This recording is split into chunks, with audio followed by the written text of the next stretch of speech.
What does a compass and a high-speed train have in common? Magnets. Magnets are made of rock and metal.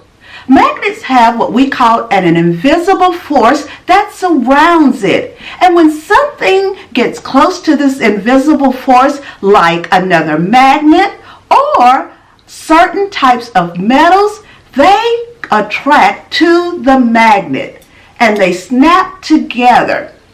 Hi, welcome back to my channel, Michelle Gay Science Teacher. Today we're talking about magnets, magnetic field, and electromagnetic field.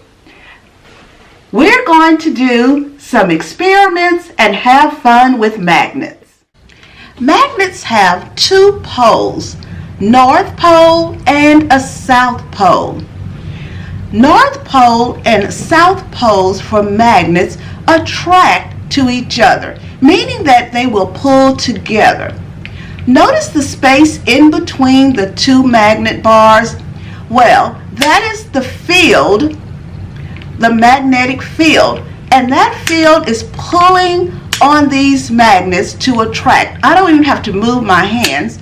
They are pulling because they are attracted to each other. But if I have a South Pole and a South Pole, or a North Pole and a North Pole, they are going to repel.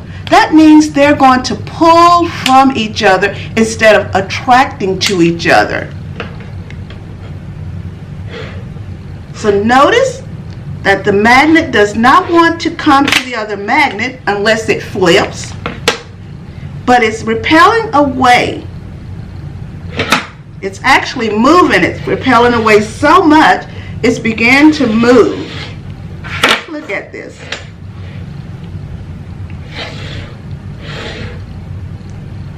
Repels away. Same thing if we take the donut magnets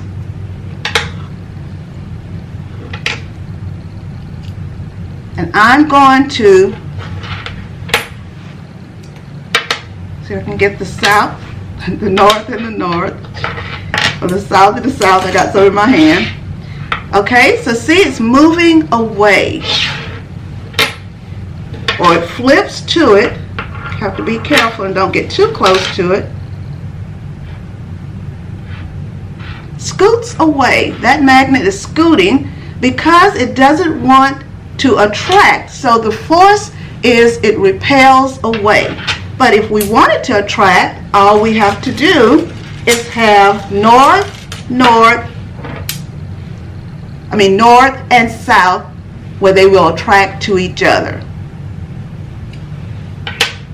Now, magnets can attract other types of metals or other types of materials. So, magnets are strong. So we're going to first try just one, and it collected all the paper clips. If we had two, will it double the amount of paper clips? Let's test and see. We're going to add some more paper clips, pile it up, and I'm going to put the two together. Voila! Double the magnets, double the paper clips. I wonder how many paper clips we could actually pull or lift using the two magnet bars together. How many would we lift using one together? Well, you could do this and then just count out the paper clips or make a prediction and then test it out to see.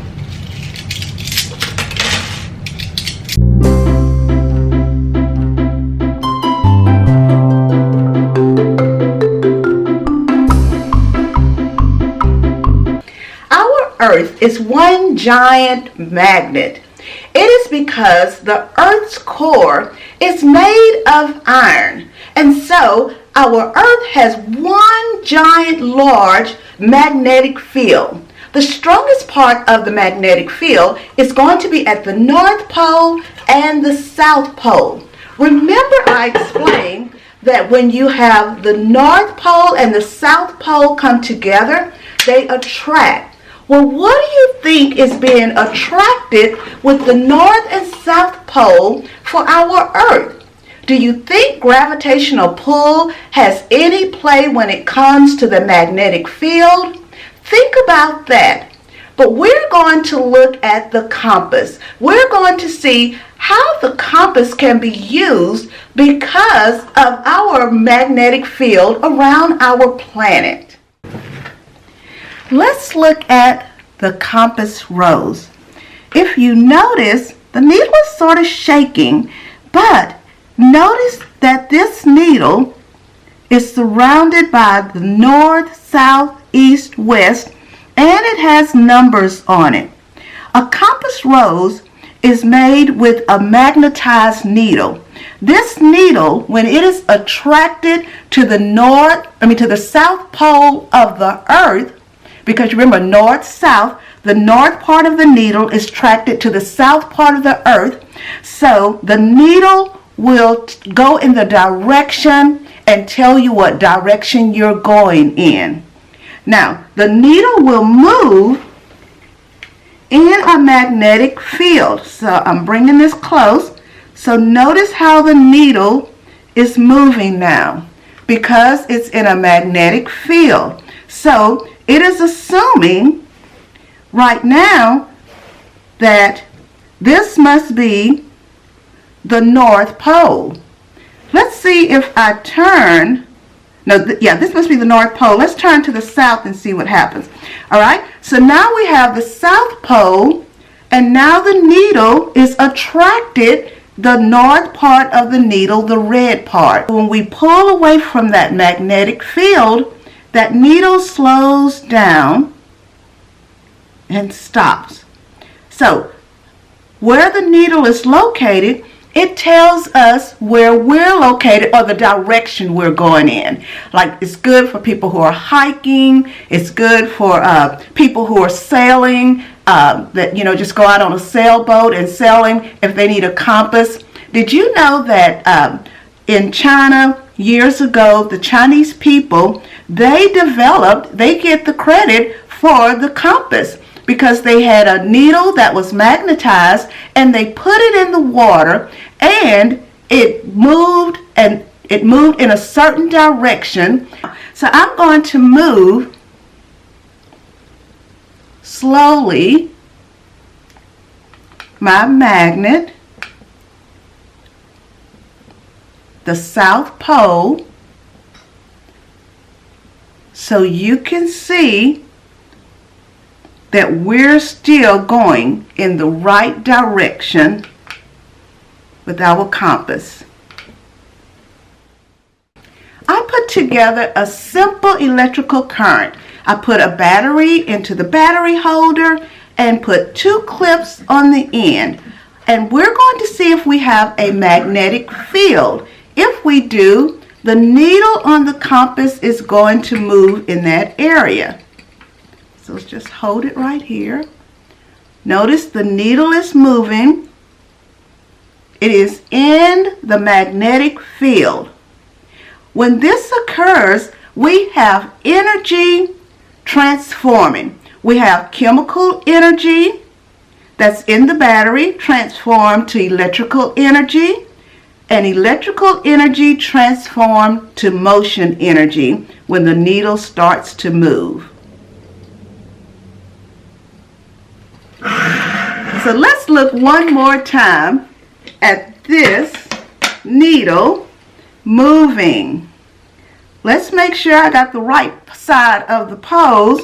If you look at it right now, do I have the North Pole or the South Pole on the black end? But let's flip it and see. Now I have North and South because it's making an attraction. Remember, if I turn it the other way, they're going to repel. The needle is going to repel it and go the opposite way.